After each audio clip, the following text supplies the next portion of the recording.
السلام علیکم خواتین و حضرات۔ 1965 میں انڈیا اور پاکستان کے بیچ جو جنگ ہوئی اس نے نہ صرف دونوں ملکوں کی تاریخ کو بدلا بلکہ پورا ساؤتھ ایشیا کی جیو پولیٹیکل لینڈسکیپ کو بھی افیکٹ کیا۔ یہ جنگ اس وقت ہوئی جب دونوں ملکوں کے بیچ کشمیر کا مسئلہ جو 1947 سے انریزالوڈ تھا پھر سے یہ معاملہ گرم ہوا۔ اس جنگ سے پہلے پاکستان یہ پرسیو کر رہا تھا کہ انڈیا کی ملٹری 1962 میں چائنا کے ساتھ جنگ کے بعد کچھ کمزور سی ہوگی اور اس لیے پاکستان نے کشمیر پر اپنی پوزیشن کو مضبوط کرنے کا فیصلہ کیا۔ دوسری طرف انڈیا نے اپنی ملٹری کو تیار کر لیا تھا اور اپنے بارڈر ایریاز میں سیکیورٹی کو بڑھانے کی پلاننگ شروع کر دی تھی جیسے ہی پاکستان نے اپنے آپریشنز کو شروع کر دیا تھا۔ اس جنگ کا ایک اور اہم پہلو تھا پاکستان کے گوریلا وارفیئر ٹیکٹکس جو انہوں نے جموں اور کشمیر کے ایریاز میں امپلیمنٹ کیے تاکہ انڈیا کو سرپرائز دیا جا سکے۔ یہ جنگ نہ صرف ملٹری اسٹریٹجیز اور ٹیریٹوریل کلیمز کا تھا بلکہ دونوں ملکوں کے لیے اپنی پاور اور انفلوئنس کو اسٹیبلش کرنے کا بھی تھا۔ انڈیا نے اپنی لیڈرشپ اور ملٹری کو اس کانفلکٹ کے لیے پوری طرح سے موبیلائز کیا تھا جبکہ پاکستان اپنی اسٹریٹجک کیلکولیشنز کے تحت کشمیر کو اپنے کنٹرول میں لینا چاہتا تھا اور شاید پوری طرح سے تیار بھی تھا۔ آج بھی یہ جنگ دونوں ملکوں کے لیے ایک پیوٹل پوائنٹ ہے جو نہ صرف ان کی ملٹری ہسٹری میں بلکہ ان کی ڈپلومیٹک اور پولیٹیکل ریلیشن شپس میں بھی ڈیپلی ایمبیڈڈ ہے۔ یہ جنگ اور اس سے پہلے کے ایونٹس آج بھی انڈیا اور پاکستان کے رشتے کو شیپ کرتے ہیں اور ان کا اثر آج تک پاکستان اور انڈیا پر ہے۔ خواتین و حضرات، شروع کرتے ہیں 1947 کے پارٹیشن سے۔ پارٹیشن کا وقت تھا 1947 میں ایک ایسا موقع تھا جو ہر صورت میں کیاس اور گھبراہٹ سے بھرا ہوا تھا جب برٹش حکومت نے ہندوستان کو دو الگ الگ ملکوں بھارت اور پاکستان میں ڈیوائیڈ کرنے کا فیصلہ کیا تھا، جب ہر طرف افراتفری مچ گئی تھی۔ لوگوں کو اپنے گھر بار چھوڑ کر نئے ملکوں میں شفٹ ہونا پڑا اور یہ مائیگریشن بہت ہی مشکل اور دردناک تھی۔ اس دوران بہت سے معصوم لوگ وائلنس کا شکار ہوئے جہاں ہر طرف مار کاٹ اور خون خرابہ ہو رہا تھا۔ لوگ اپنے مذہب اور زندگی کی حفاظت کے لیے نئی سرحدیں پار کر رہے تھے اور ہر طرف بے چینی اور افسوس کا ماحول تھا۔ پارٹیشن کے وقت کے کچھ کوٹس اور واقعات اس مشکل دور کی انٹینسٹی کو اور بھی زیادہ ہائی لائٹ کرتے ہیں۔ جواہر لال نہرو اور محمد علی جناح جیسے لیڈرز کے بیانات اس وقت کے جذبات کو اظہار کرتے ہیں۔ نہرو نے کہا تھا "At the stroke of the midnight hour when the world sleeps, India will awake to life and freedom", جبکہ جناح نے یہ کہا تھا کہ "We are now all Pakistanis, not Balochis, Pathans, Sindhis, Bengalis, Punjabis, and so on, and as Pakistanis we must feel, behave and act, and we should be proud to be known as Pakistanis and nothing else". یہ بیانات اس دور کی agency کو اظہار کرتے ہیں جہاں نئی قومیں اپنی پہچان اور مقام بنانے کے لیے تڑپ رہی تھی۔ پنجاب اور بنگال کے بارڈر ایریاز پر پارٹیشن کا بہت گہرا اثر پڑا تھا۔ یہ ایسے علاقے تھے جہاں لوگوں کے رشتہ دار اور کمیونٹیز ڈائریکٹلی کٹ ہو گئی تھی۔ دوستوں اور رشتہ داروں کے درمیان نئی سرحدیں کھنچ چکی تھی۔ ہر طرف غم کا ماحول تھا، ٹراما اور ری سیٹلمنٹ کا ماحول بن گیا تھا۔ پنجاب کے بہت سے گاؤں وہاں کے لوگوں کے لیے صرف یادوں کا حصہ بن کر رہ گئے، جبکہ بنگال میں بھی لوگ اپنے علاقے اور سنسکرتی سے جدا ہو گئے۔ ان نئی تقسیموں کے نتائج میں صرف ہمیشہ کے لیے درد اور دشمنی چھپی ہوئی تھی۔ نفرت سے بھرے لوگ اب بہت غصے میں تھے اور ایک دوسرے کی جانیں لے رہے تھے۔ دوسری طرف کشمیر میں مہاراجہ ہری سنگھ کا کشمیر کو انڈیا کے ساتھ اسیسمنٹ کرنا 1947 کے بعد ایک اہم اور کنٹروورشل فیصلہ ثابت ہوا۔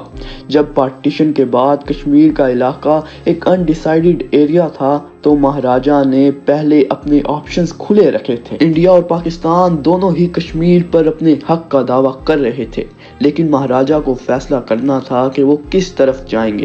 لیکن 1947 کے آخر میں جب پاکستان نے کشمیر کے اندر شور شرابے اور افراتفری کے اندر کشمیر کے اوپر حملہ کر دیا تو مہاراجا نے اپنے علاقے کی سیکیورٹی کے لیے انڈیا کے ساتھ ایکسیشن سائن کر دیا۔ اس فیصلے نے کشمیر میں پہلا ہندو پاک وار شروع کر دیا، جس میں دونوں ملکوں نے اپنا حق دکھانے کی پوری کوشش کی، اور اس فیصلے کے نتیجے میں بہت سی جانوں کا نقصان بھی ہوا۔ انڈیا اور پاکستان دونوں نے اپنی دعوے کو جسٹیفائی کرنے کے لیے اپنی الگ الگ پوزیشنز رکھی، الگ الگ جسٹیفیکیشنز دی۔ انڈیا نے کشمیر کے ایکسیشن کو لیگل اور کانسٹیٹیوشنل طریقے سے جسٹیفائی کیا کہ مہاراجا نے اپنی مرضی سے انسٹرومنٹ آف ایکسیشن سائن کیا تھا، جو کہ لیگلی انڈیا کو کشمیر کا حصہ بناتا ہے، جو کہ ایک کڑوا سچ ہے پاکستانیوں کے لیے۔ پاکستان نے اپنا دعویٰ مسلم میجورٹی پر رکھا تھا، یہ کہہ کر کہ کشمیر میں زیادہ تر لوگ مسلمز ہیں اور اس لیے ان کا حق پاکستان کے ساتھ ہونا چاہیے۔ پاکستان کا کہنا تھا کہ کشمیر کا مسلم پاپولیشن نیچرل طور پر ان کا حصہ ہونا چاہیے تھا، اور اس لیے انہیں اپنا دعویٰ اس پہچان پر رکھا تھا جو کشمیر کے ریلیجیس اور کلچرل ٹائز کو پاکستان سے جوڑتا تھا۔ کشمیر کے لوگوں پر اس کانفلکٹ کا گہرا اثر پڑا۔ لوکل لیڈرز اور اہم لوگوں کے بیچ کے اکاؤنٹس اس بات کو سمجھنے میں مدد دیتے ہیں کہ اس جنگ نے ان کی زندگی کیسے بدل دی۔ کچھ لوگوں نے مہاراجا کے فیصلے کو سپورٹ کیا، لیکن اکثر کشمیری لوگ اپنی اصلی سچویشن سے پریشان تھے کیونکہ انہیں سمجھ نہیں آ رہا تھا کہ وہ کس طرف جائیں۔ کشمیر کے لوکل لیڈرز جیسے شیخ عبداللہ نے بھی اپنے حدود کے اندر اپنی آزادی اور سیلف ڈٹرمینیشن کا سپورٹ کیا۔ لوگوں کی زندگی میں یہ جنگ صرف ایک پولیٹیکل ڈیسیجن کا نتیجہ نہیں تھا، بلکہ ان کے گھروں، فیملیز اور مذہبی پہچان کی ایک خوفناک تقسیم تھی۔ فرسٹ انڈو پاک وار 1947-48 میں کشمیر پر شروع ہوئی تھی، جب پاکستان نے اپنی قومی فوج اور ٹرائبل لشکروں کے ذریعے کشمیر میں گھس پیٹ کی تھی۔ یہ جنگ تب شروع ہوئی جب کشمیر میں ماحول خطرناک ہو گیا اور مہاراجا ہری سنگھ نے انڈیا سے مدد کی گزارش کی۔ انڈیا نے اپنی فورسز بھیجی اور اس جنگ کا آغاز ہو گیا۔ انڈین فورسز اور پاکستانی فورسز کے درمیان انٹینس ملٹری انگیجمنٹس ہوئی جو کافی دنوں تک چلتی رہی۔ کشمیر کے ماؤنٹینز ریجنز میں ہر طرف سنگھرش تھا، جہاں دونوں طرف سے ٹینک، آرٹلری اور انفینٹری کا استعمال کیا گیا۔ یونائٹڈ نیشنز نے اس جنگ کو دیکھتے ہوئے انٹروین کرتے ہوئے سیز فائر کا دعویٰ کیا، جس کے بعد 1948 میں دونوں ملکوں نے ٹیمپرری سیز فائر کو مان لیا اور لائن آف کنٹرول LOC بن گئی۔ LOC نے کشمیر کو ایفیکٹولی دو حصوں میں ڈیوائیڈ کر دیا، ایک حصہ انڈیا کے اندر اور دوسرا حصہ پاکستان کے اندر۔ اس سیز فائر کے بعد کشمیر کا تقسیم ہونا ایک ایسی سچویشن تھی جس میں صرف پیس کی صورت تھی، لیکن اصلی حال نہیں تھا۔ اس وقت کا جو آؤٹ کم تھا وہ نہ صرف کشمیر کے لیے بلکہ پوری سب کانٹیننٹ کے لیے رسکی تھا، کیونکہ یہ ڈویژن پرماننٹ نہ ہو سکا۔ پاکستان نے اپنے حصے کو آزاد کشمیر یا گلگت بلتستان کے نام سے جانا، جبکہ انڈیا کا حصہ اب جموں اینڈ کشمیر کے نام سے مشہور ہوا۔ یہ ڈویژن نہ صرف جیوگرافیکل تھا بلکہ دونوں ملکوں کی سیاست اور مذہب کی فہمیت کو بھی ڈیپن کر گیا۔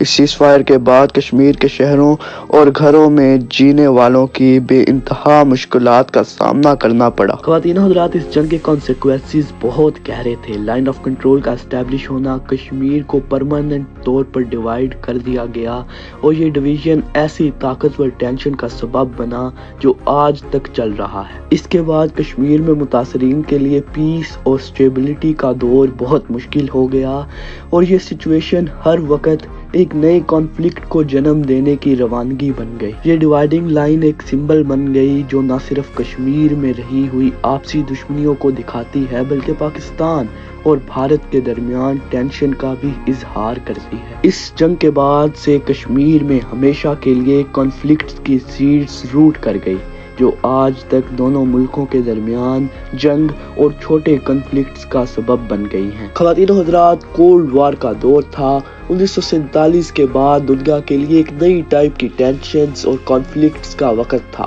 یہ دو سپر پاورز، یونائٹڈ اسٹیٹس اور سوویت یونین کے درمیان کی جنگ تھی، جس میں دونوں اپنی آئیڈیالوجیز کو دنیا بھر میں پھیلانے کی کوشش کر رہے تھے۔ ڈیولپنگ نیشنز، جن میں انڈیا اور پاکستان بھی شامل تھے، اس گلوبل اسٹرگل کا حصہ بن گئے۔ کولڈ وار کا اثر ان ملکوں کی فارن پالیسیز پر بھی پڑا، جہاں انہیں اپنی طرف سے الائنسز بنانے کی کوشش کرنی پڑی تاکہ اپنی سیکیورٹی اور اکنامک انٹرسٹ کو پروٹیکٹ کیا جا سکے۔